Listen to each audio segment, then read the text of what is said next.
तो देखिए, Iran America के बीच शांति समझौता हो गया।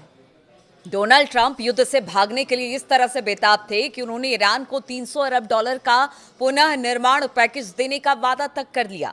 तो शुक्रवार को होने वाले समझौते पर दस्तखत के कार्यक्रम से पहले ईरान के अर्ध सरकारी समाचार एजेंसी मेहर ने वॉशिंगटन और तेहरान के बीच 14 सूत्रीय सहमति पत्र का मसौदा प्रकाशित कर दिया है।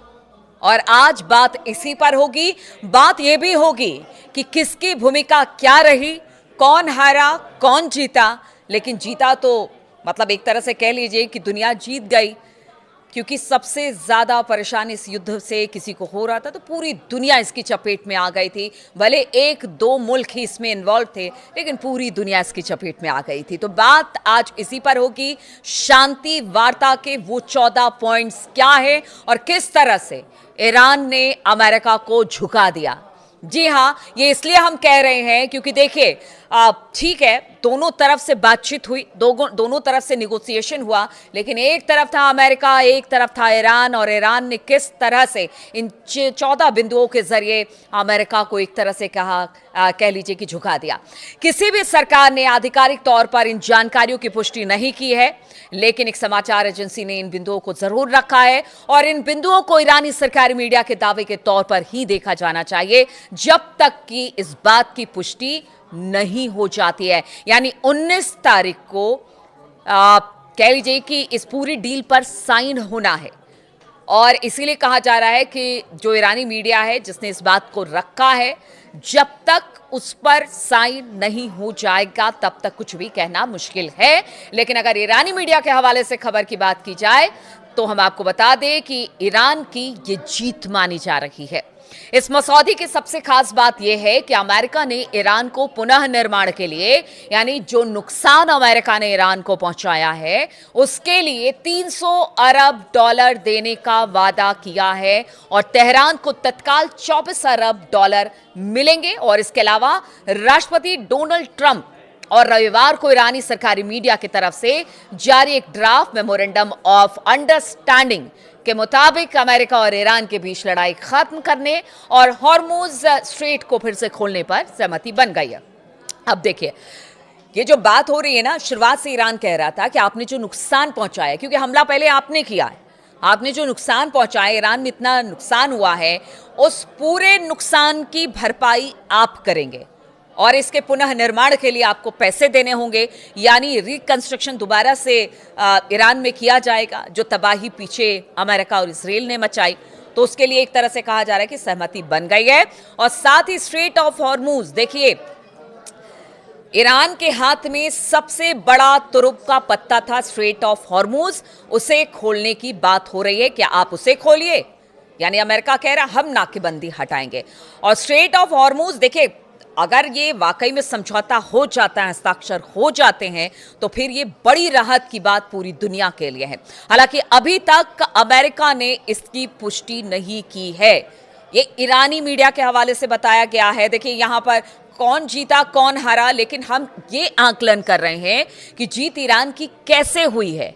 एक अमेरिका जो अपने आप को महाशक्ति कहता है, वो ईरान को शुरुआती दिनों से कह रहा है युद्ध के बाद से कि वो खत्म हो चुका है। इसके बावजूद बातचीत के मंच पर अगर ईरान अपनी बात रखने में कामयाब रहा है तो इसकी जीत ही कही जाएगी।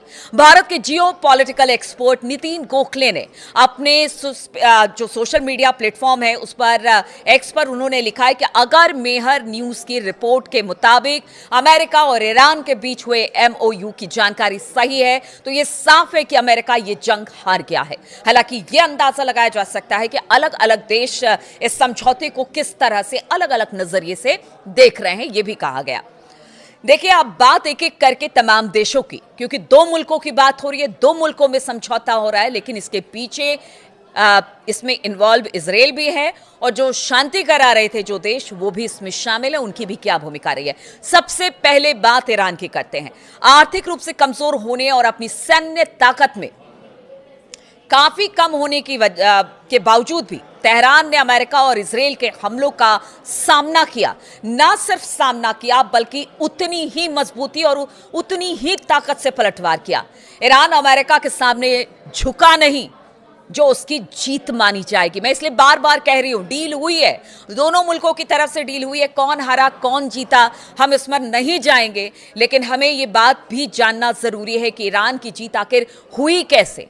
जो कहते हैं ना कि एक छोटा देश एक बड़ा देश, पावर के हिसाब से बहुत सारे मामलों में ईरान अमेरिका से कहीं मतलब बहुत पीछे था, लेकिन कहते हैं ना कि आपकी अगर तैयारी वैसे हो, आपकी मानसिक स्थिति ऐसी हो कि नहीं, दुश्मन को कभी भी अपने से आगे नहीं समझना है, आपको उसको तोड़ना है, और वही चीज ईरान ने किया। अब बताया जा रहा है कि इसीलिए ईरान की जीत है। उसे मुआवजा भी मिला है और उसकी फ्रीज की हुई संपत्ति भी अमेरिका जारी करने पर मजबूर हुआ है। लेबनान में हिजबुल्लाह की पकड़ भी मजबूत बनेगी। ईरान अब खाड़ी देश में और ताकतवर हो चुका है, जबकि सऊदी, यूएई और तुर्की जैसे देश जो कि इस्लामिक लीडर बनने की कोशिश करते रहे, वो पीछे छूट गए हैं। तो इस तरह से हुई ईरान की जीत। अमेरिका की बात करें तो अमेरिका की हालत ऐसी हो गई है कि वो इस युद्ध से भागने के लिए हाथ पैर मार रहा था, जैसे कोई डूबता हुआ आदमी मारता है। राष्ट्रपति डोनाल्ड ट्रंप युद्ध खत्म करने और नुकसान कम करने की बात को लेकर बेताब दिखाई दिए। आखिरकार शायद उन्होंने गैस की बढ़ती कीमतों और अमेरिका में होने वाली जो मिड टर्म इलेक्शन है उसको ध्यान में रखते हुए ईरान की ज्यादातर मांगे मान ली। इसमें कोई शक नहीं है कि उनकी साख को भारी नुकसान पहुंचा है। पीछे हमने देखा कि इस युद्ध की वजह से उनकी पॉपुलैरिटी में कमी आई है, मिड टर्म चुनाव में जाना है, एक बड़ा नुकसान अमेरिका को झेलना पड़ा है। इसके अलावा जो दुनिया भर में कह लीजिए कि जिस तरह का नुकसान हुआ इस युद्ध के बाद, गैस और तेल की किल्लत हुई है, मार्केट लगातार गिरे हैं, उन सब का ठीकरा ट्रंप पे फोड़ा जा रहा है। और इसी वजह से ट्रंप इस युद्ध से निकलना चाह रहे थे, तो उन्होंने जितनी बात भी ईरान की है वो फिलहाल तो मान ली है, लेकिन जब तक हस्ताक्षर नहीं हो जाता क्या कुछ उसमें है स्पष्ट नहीं है। बार बार मैं इस बात को कह रही हूं, लेकिन अभी जो जानकारी निकल कर आई है, अगर ईरानी मीडिया के माध्यम से भी निकल कर आई है, वही बात मैं आपके सामने रख रही हूं। अमेरिका की तरफ से अभी इस पर इन बिंदुओं पर कुछ नहीं कहा गया। देखिए, अब धीरे धीरे यहां से स्थिति बदलेगी, दोनों तरफ से बातचीत सामने आएगी, लेकिन जो शांति समझौते की बात है वो तो लोगों को राहत जरूर दे रही है। अब बात कर लेते हैं इजराइल की भूमिका की। तो इजराइल आगे भी लड़ता रहेगा, लेकिन नेतन्याहू की मुश्किलें बढ़ेंगी।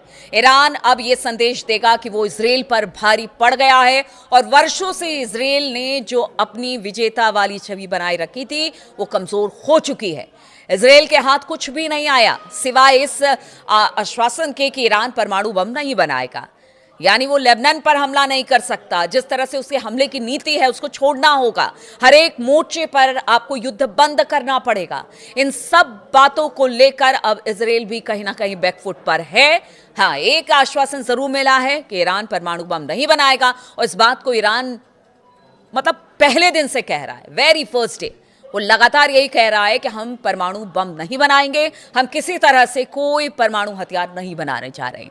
अब बात कर लेते हैं पाकिस्तान की। तो देखिए, जिस तरह से दोनों के बीच में मध्यस्थता पाकिस्तान ने की, पाकिस्तान अंत में अमेरिका और ईरान के बीच शांति समझौता करवाने में नाकाम रहा। अंत में वो कतर था जिसने दोनों देशों के बीच समझौता करवाया। तो जो उछल रहे थे ना मुनीर और ये सारे लोग, वो उनके बस की ये बात नहीं थी। हालांकि देखिए, समझौता हो गया, शांति हो गई, युद्ध खत्म की घोषणा हो चुकी है, ये राहत की जरूर बात है। अब भारत की बात कर ली जाए तो हॉर्मुज स्ट्रेट खुलने से भारत को बड़ी राहत मिलेगी, लेकिन भारत की विदेश नीति पर गंभीर सवाल भी उठ रहे हैं। नई दिल्ली का पश्चिम एशिया के प्रति अपनी नीति, अमेरिका के साथ अपने संबंध और ऊर्जा के स्रोतों में जो एक वैरायटी है लाने पर फिर से विचार उनको करना पड़ेगा। क्योंकि देखिए, अगर आगे आने वाले दिनों में ये जो पूरा स्ट्रेट ऑफ हॉर्मुज है या फिर कुछ और रास्ते हैं जो खाड़ी देशों से तेल और गैस की ढुलाई करके, मतलब वहाँ से भेजा जाता है तेल और गैस को भारत की तरफ, और बहुत ज़्यादा डिपेंडेंसी है भारत की, उसके विकल्प के तौर पर कुछ और देशों को देखना पड़ेगा। तो ऐसे में भारत को भी अब स्ट्रेटेजी बनानी होगी। हालांकि राहत की खबर यह है कि अगर हॉर्मुज खुलता है तो भारत के लिए भी जो पेट्रोल और गैस की किल्लत हो रही थी वो खत्म हो जाएगी। हालांकि देखिए, हॉर्मुज के बारे में कहा जा रहा है कि अभी इसमें वक्त लगेगा, क्योंकि देखिए इससे पहले भी ऐसा हो चुका है जब जो इराक है उसमें युद्ध हुआ था तो 2 साल लगे थे उस रास्ते को भी खोलने में। कहा जा रहा है कि हॉर्मुज को भी खोलने में वक्त लगेगा क्योंकि वहाँ पर बारूदी सुरंगें बिछी हुई हैं। पहले सब बारूदी सुरंगों को हटाया जाएगा, फिर एक तरह से कह लीजिए कि जो जहाज़ यहाँ से निकल रहे थे उनको कॉन्फिडेंस में लाना होगा कि नहीं, आप सब कुछ ठीक है, आप अपना जहाज़ यहाँ से निकाल सकते हैं। यानी आवाजाही जब तक पूरी तरह से ठीक नहीं हो जाती है तब तक तुरंत इसे खोलना थोड़ा सा नामुमकिन लग रहा है। इधर अमेरिका भी अपनी नाकेबंदी हटाएगा तो इसमें थोड़ा वक्त तो लग सकता है, लेकिन हाँ, राहत की खबर यही है कि देखिए अब ये समझौता अपने अंतिम चरण की तरफ है। समझौता हो जाए, ये हम सब आप सब यही चाहते थे कि किसी तरह से ये युद्ध समाप्त हो जाए। अगर ये युद्ध समाप्त होता है, सभी हालात बेहतर होते हैं, तो फिर ये पूरी दुनिया के लिए एक अच्छा कदम माना जा सकता है।